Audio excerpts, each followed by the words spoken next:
Welcome, everybody. It's time once again for the next chapter with Charlie Hedges as he explores turning the page on his life and yours.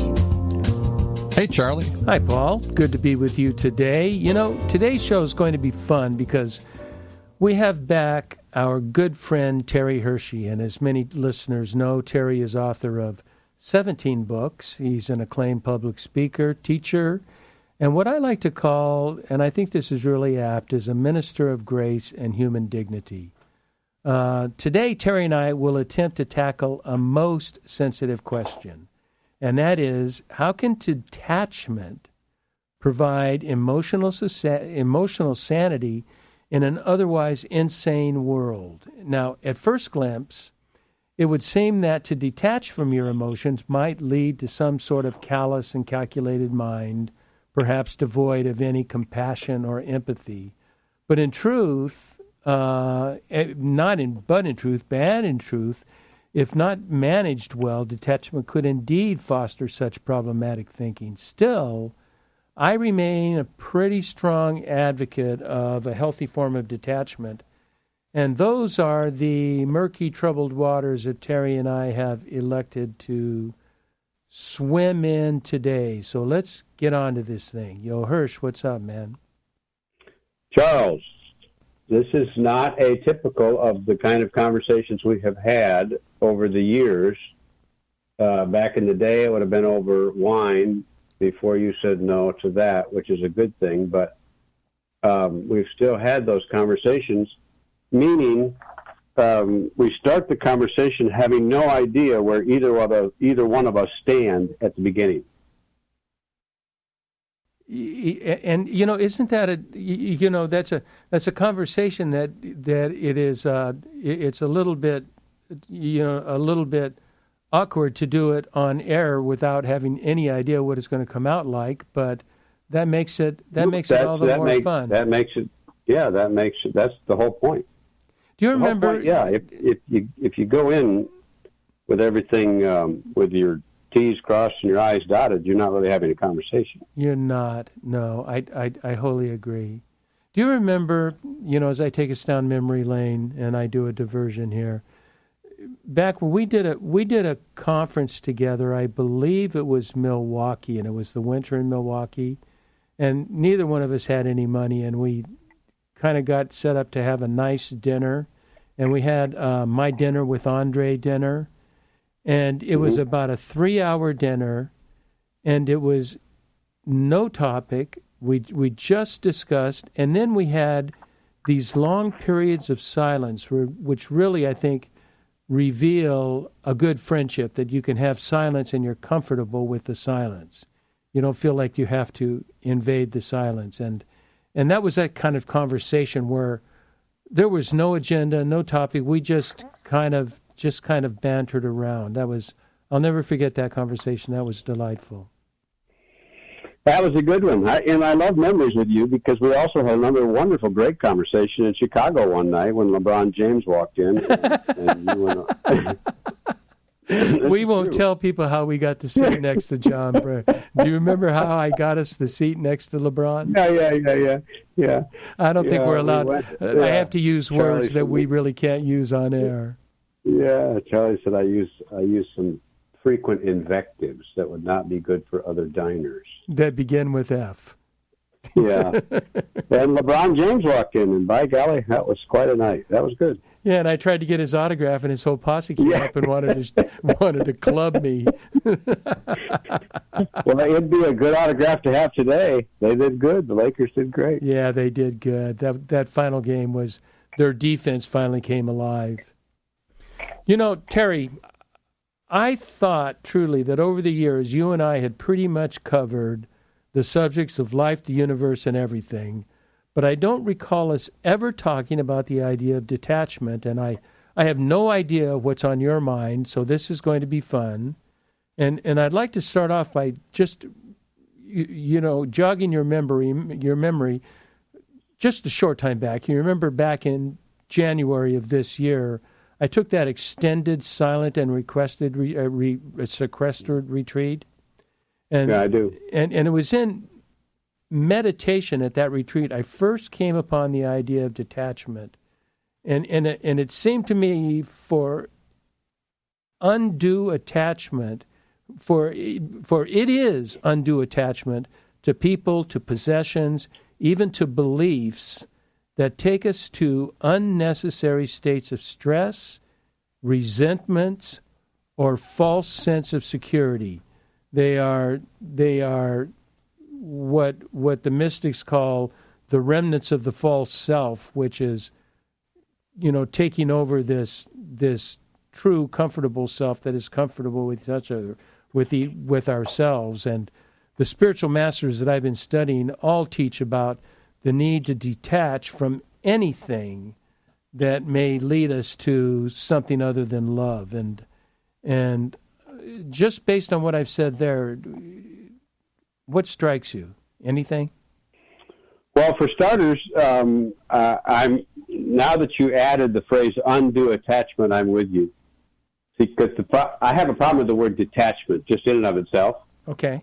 Because my entire psyche is predicated on detachment. In other words, when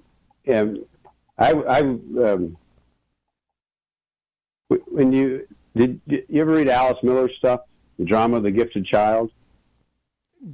She's a novel writer? No. She's a psychologist. Oh, I'm thinking of another Alice. I'm thinking of Alice Walker, I think.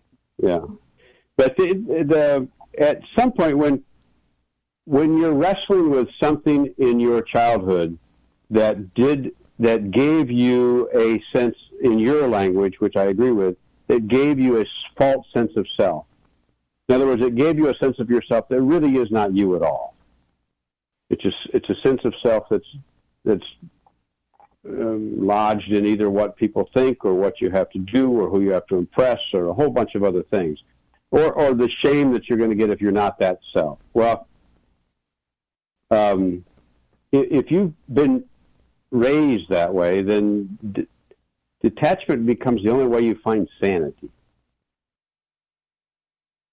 But what's wrong with that, Terry? Because you can only find undue attachment when you have at your core and you've recognized what is truly a grounded self. When you have a truly grounded self, then you can make choices for undue attachment. If you simply do detachment without having any awareness of what the reason is for that, then you're lost. Then it becomes a pathology almost. Exactly. It is a pathology. Yeah. And then what you do is you detach, but you're swimming for something because you're not sure who you are. And the thing about all the spiritual leaders to readers and teachers that you're talking about is that their capacity for that is because they had a sense of grounded self. So in a sense, they could say no to the ego, no to the false self. They could say no to that because they didn't need to play that game.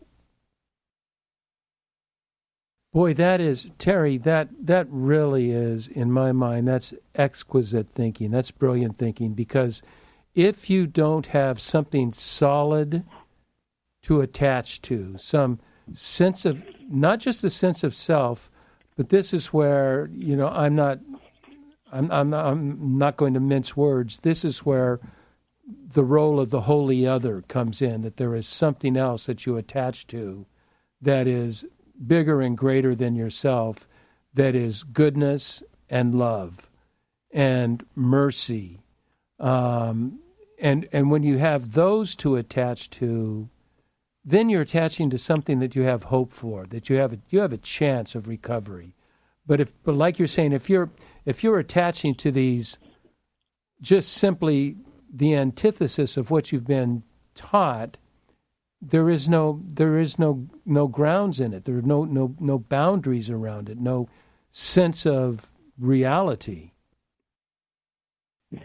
Yeah, and I think and I'm thinking out loud about that, or at least in my head about that thing about attachment. So there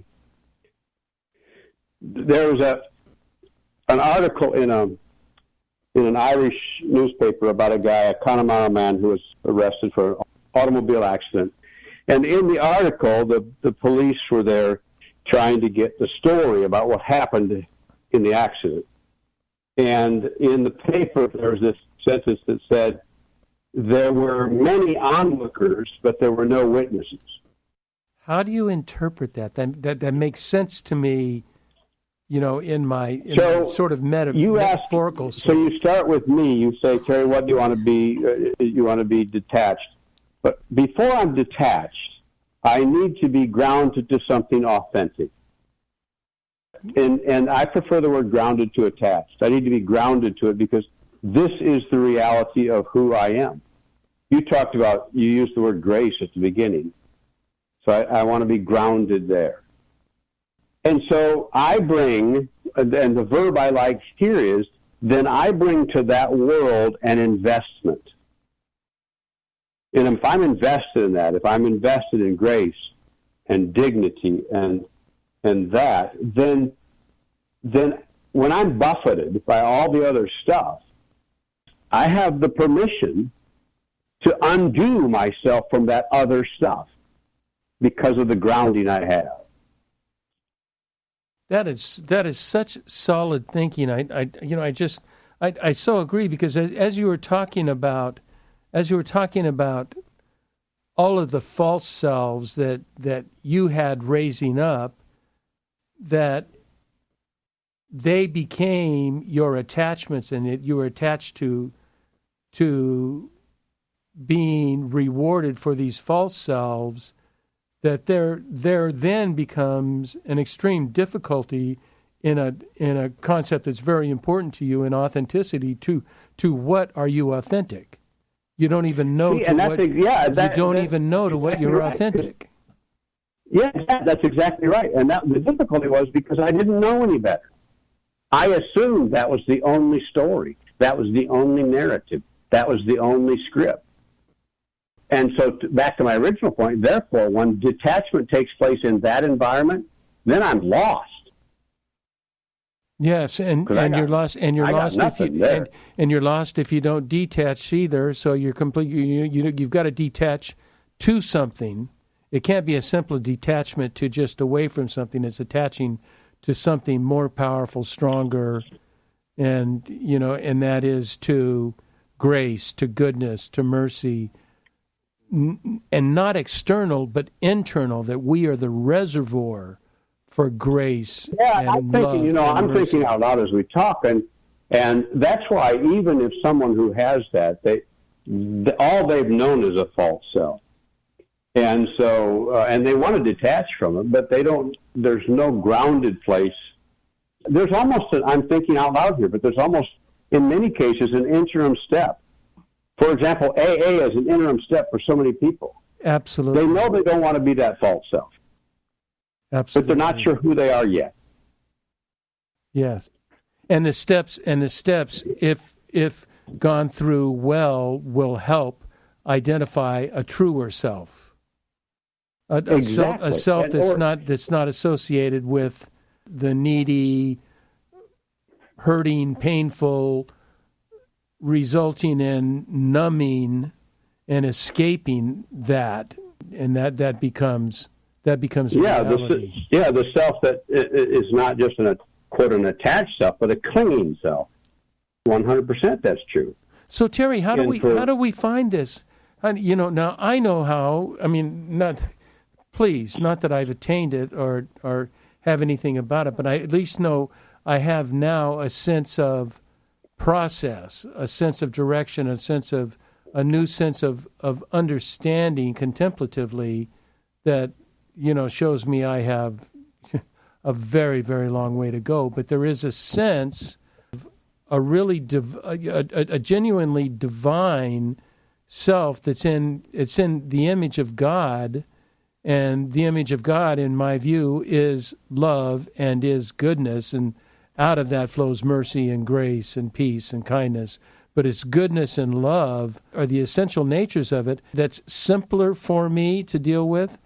What about those friends of ours that don't have that divine essence, that sense of the divine essence, and that sense of something apart from themselves. Where do they go, Hirsch? Where do you go to find that authentic self?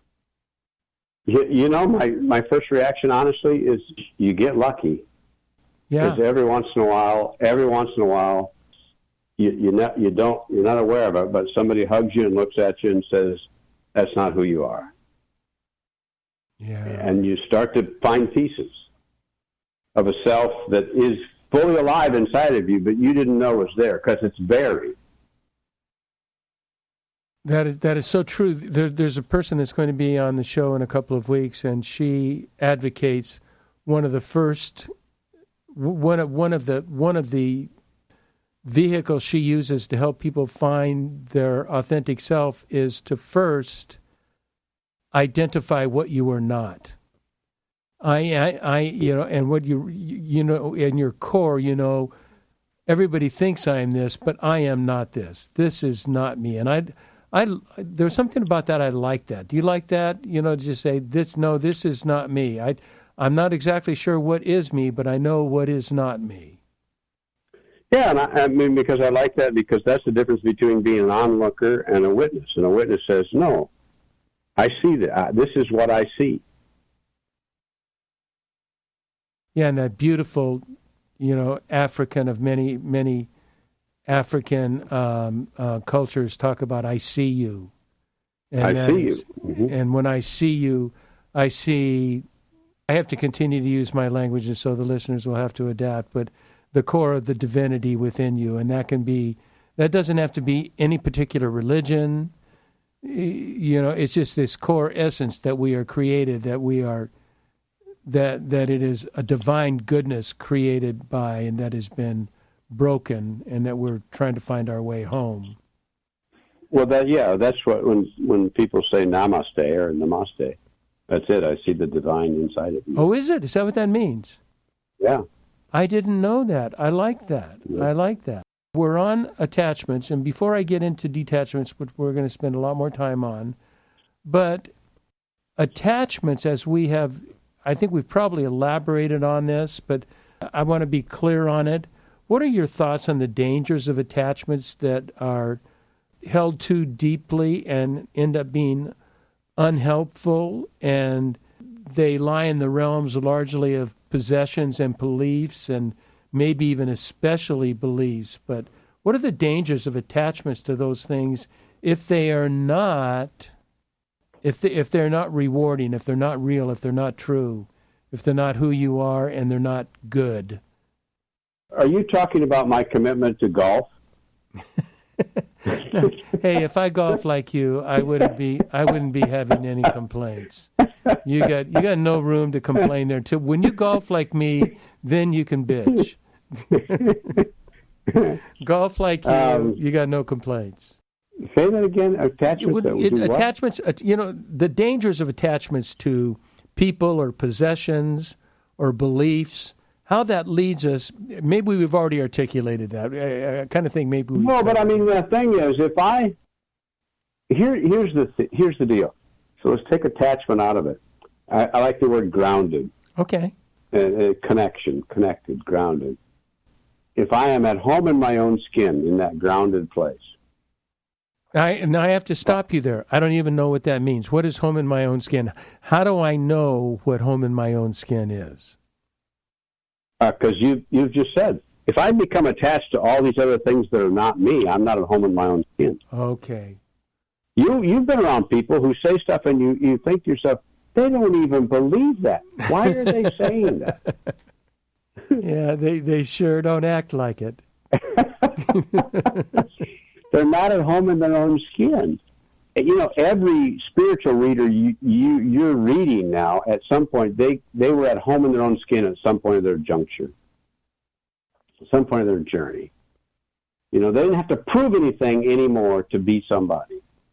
And here's the great part about being at home in your own skin, is you're no longer afraid about being wrong or having screwed up. Excellent. Yes. You're no longer afraid about having attached yourself like, for example, we've had this conversation just theologically. There are certain things I believed about God when I was young that I don't even come close to believing now. In fact, I find them detrimental. But at one point, I was scared to admit that. Now, it's okay to say, yep, it saw me through some waters, but it wasn't the best me, and I wasn't in my own skin. But it's okay to say that. But it was a journey. It was a journey, but the whole point is, I don't have to pretend that it's all covered up. I don't. That's good. That is. Now we're entering into Brene Brown's territory of vulnerability. 100%. Yeah. Yeah. You've got because you're not afraid of vulnerability. When you're at home in your own skin, all the quote attachments that you had, that you've quote needed to be successful and whatever it is that you measure that stuff by. I want to just kind of take a little tiny bit different tack on this because I think this is really important. And what about, and I have to use the word attachments because I don't think groundedness works in here, and maybe it does, and I'm very open to that. But there is that kind of attachment to the false self that when it is challenged, it begins to control your mental or your emotional and spiritual selves. That when somebody offends you or criticizes you or fails to acknowledge you, let's take you out of it. When someone offends me, doesn't acknowledge me, then that takes control and I respond sort of a self-doubt or an anger or a frustration. That's when I'm attached to the wrong thing because I'm now battling wrong things. I'm not even in my true self, and I'm battling. I'm in a battle. That's because, and I wholeheartedly agree with that. And you can tell when your reaction is simply outrage or reaction. If I'm reacting, merely reacting, then they've hooked something in me, and then I know I'm fighting the wrong war. I'm fighting the wrong battle there. They're making some sort of declaration about my worth and or identity that is not acceptable because I don't believe it myself. Yeah, I only believe it out of it protects me. That 100% true. And then you're messing with my protection because so often my beliefs, I am what I believe, and if I'm not capable of challenging my beliefs, I'm in trouble. Right, as if, yeah, you know. I mean, that's the whole thing about, getting to heaven and what is said to you. And it's great when you get to heaven and God says, everything you believed was wrong, right? But I'm glad you're here. Yeah. In other words, your identity and your value is far more profound and deeper than what you, quote, attached to it. Yeah, that reminds me of a great line I heard a couple days ago, and by a spiritual teacher that says, God says to us, I see you and I'm coming for you. Just be ready. And that's a beautiful concept. And of course, my humor. God says, I'm coming for you, but I'm very old, so it will take a while. Yes, and age doesn't make a difference. It will take a while. You know what I want to do is, Paul, is it time for a break or do we want to go on? Because I've got several other things I'd like to talk about, but let's take a brief break here.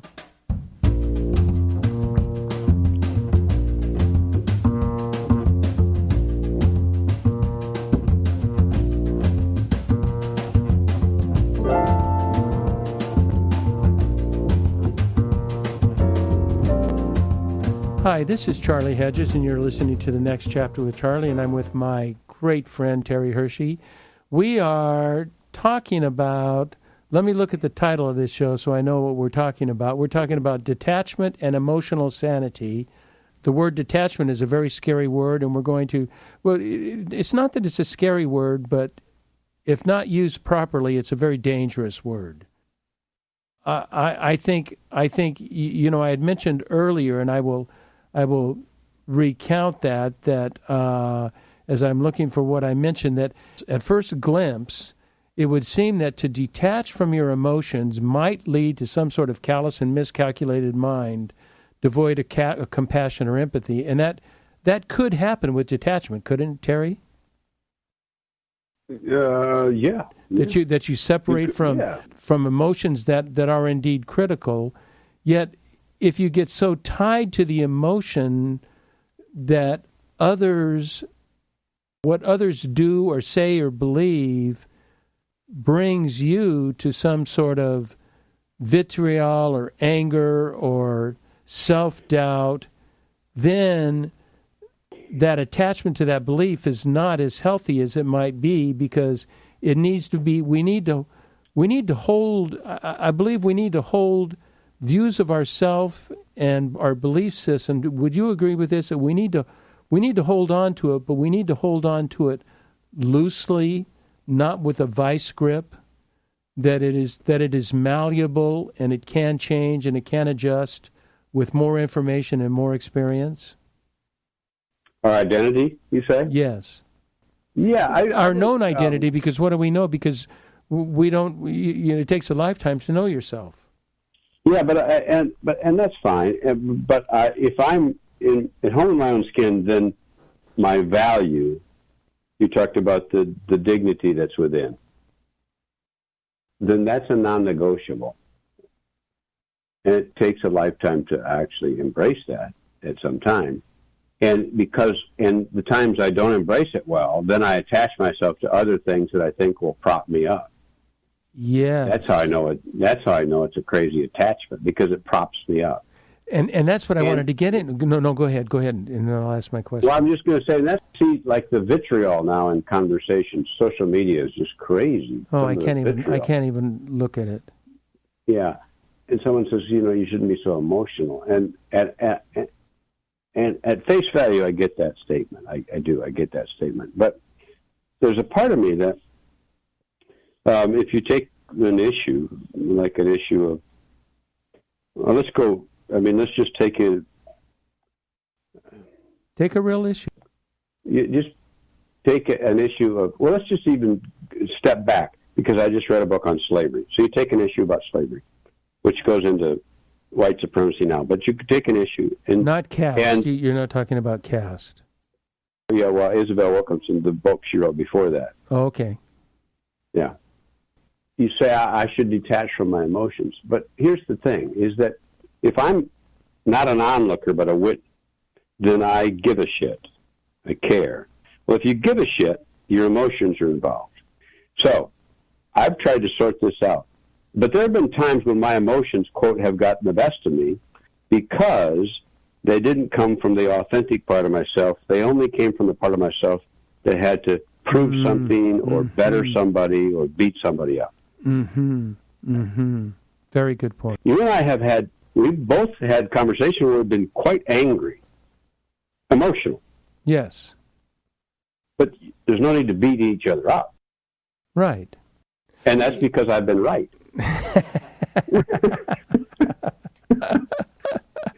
Yeah, I am so centrist that I'm one. I'm a flake. I'm one way one day and one way another day.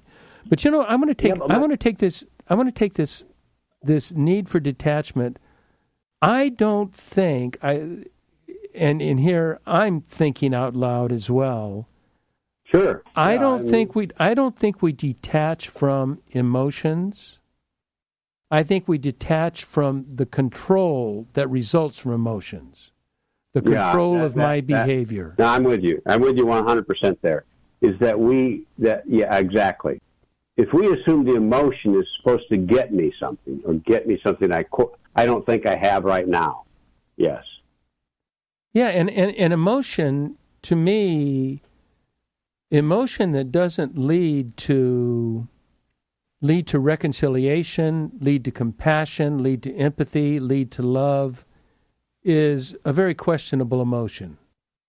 Now that is a great sentence. I agree with that wholeheartedly. Oh, my goodness. Paul, record that. Yeah, that's exactly right. In other words, it takes us somewhere back to that grounded place. Back to the grounded place. I like that. I like the use of the word grounded there. Yeah, absolutely. Now, another type of attachment that we can have. We've been talking about the negative attachments, and and the self-doubt and the criticism and all. What about the influence of popularity or adulation, and we end up with too high a view of ourselves? Then we're in an equally precarious position, don't you think? Yeah, but anyway, that too high a view of ourselves is simply, the Queen Mary? Of course. Of course you do. It's Long Beach. So when they parked it there, and it's got 3 big smokestacks, massive smokestacks. When they originally parked it there back in long time in the day, the smokestacks had finally disintegrated. And you know what had kept them together for all these years? I have no idea. For so many years, they just kept repainting them every year, and the paint held them together. Let's don't hope that's true with the Golden Gate Bridge that they paint once a year. I'm just saying, but that's what you're talking about with what we do with ourselves. We just paint and hope that takes care of it. But, I guess what I'm getting at is the popularity adulation. As soon as we start believing that, we start thinking so highly of ourselves that we are not capable of being brought down a bit or criticized, and that ends up in the anger. And if it ended up in self-doubt, that would be good, but the self-doubt is denied, so it's just a totally view of somebody else is wrong. Look at all these people that love me. How dare you not love me? And you see, and people with that kind of insecurity, everybody has to be a member of the choir, and then. Yeah, I think and we don't often go political here, but I think we have a precedent that is the state of. Yeah, when everything has to be about you, then back to your original question, what the hell are you attaching yourself to? Yes, and that too requires a sense of detachment from that. I like being comfortable in your own skin. I like my friend who's going to be on the show, Lindsay Davis, who talks about one of the first things we do is evaluate and attempt to remove that which we falsely are, and a recognition. I don't want to be that person.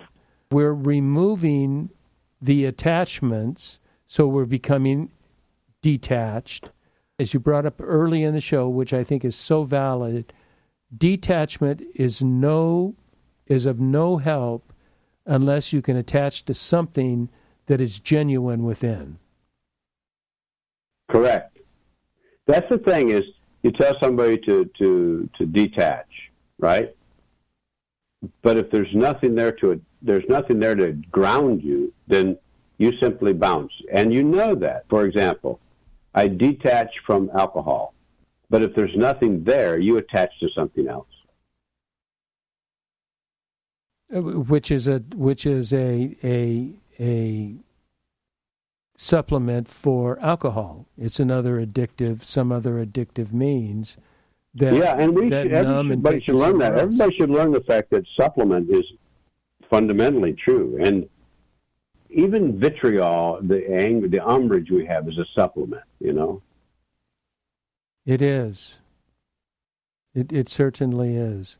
Do you find as we're closing up our time here, do you find, I want to enter a whole new word in our lexicon here, and that's humility. Do you find that humility seems to require a sensitive balance between personal attachment and detachment? that humility, the knowing, maybe humility is being comfortable in our own skin. Humility of just, it's not better or less than. Humility is simply me and not thinking too highly or too lowly of myself. And in order to accomplish that, there are certain things I need to remove my attachments to, I need to detach, and in the process, attach to those healthy things that can give me a sense of well-being. Yeah, so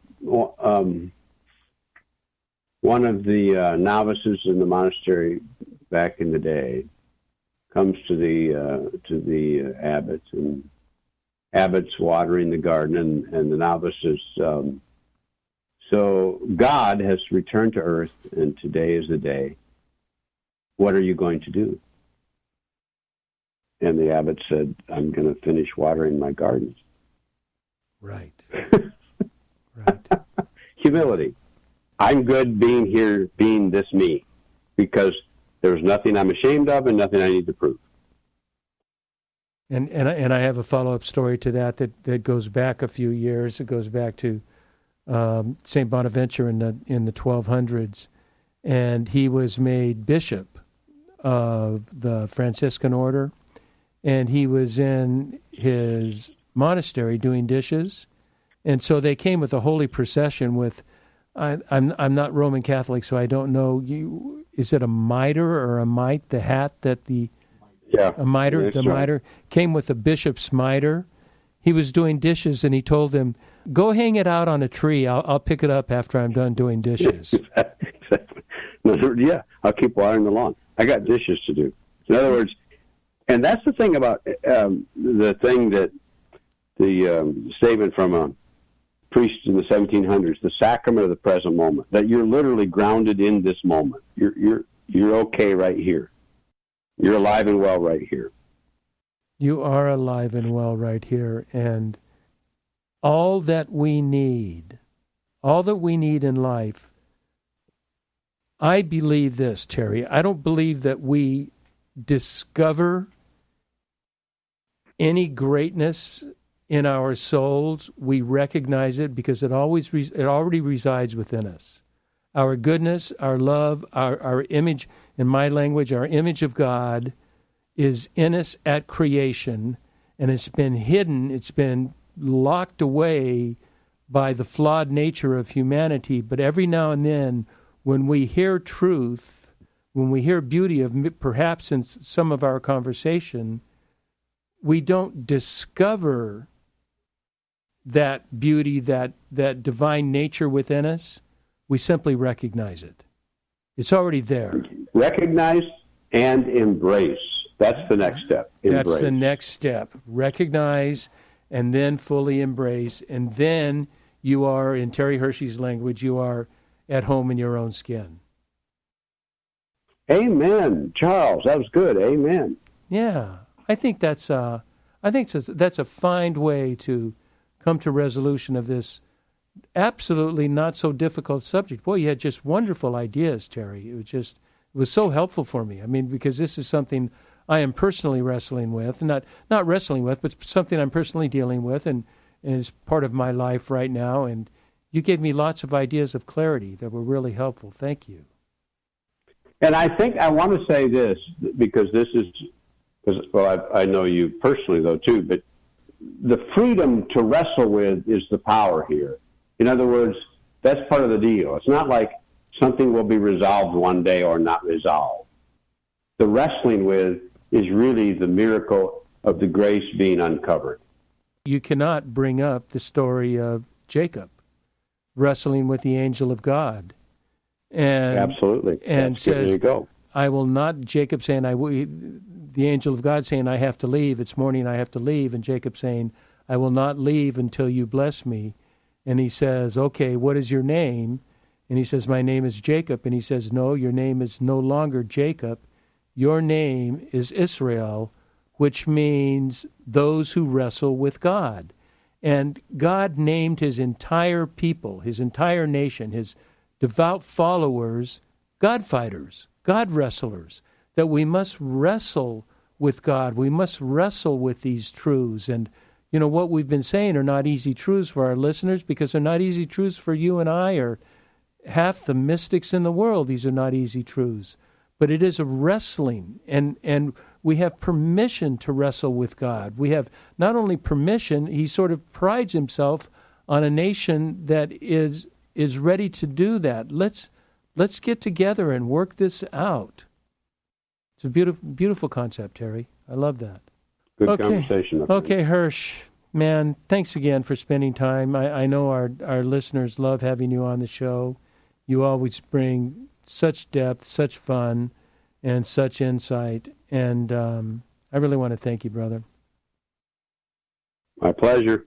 Always good. Thank you. And I also want to thank all our listeners for tuning in to The Next Chapter with Charlie. And please be sure to check us out at our website, thenextchapter.life. And until next, this is Charlie Hedges signing off. Bye for now.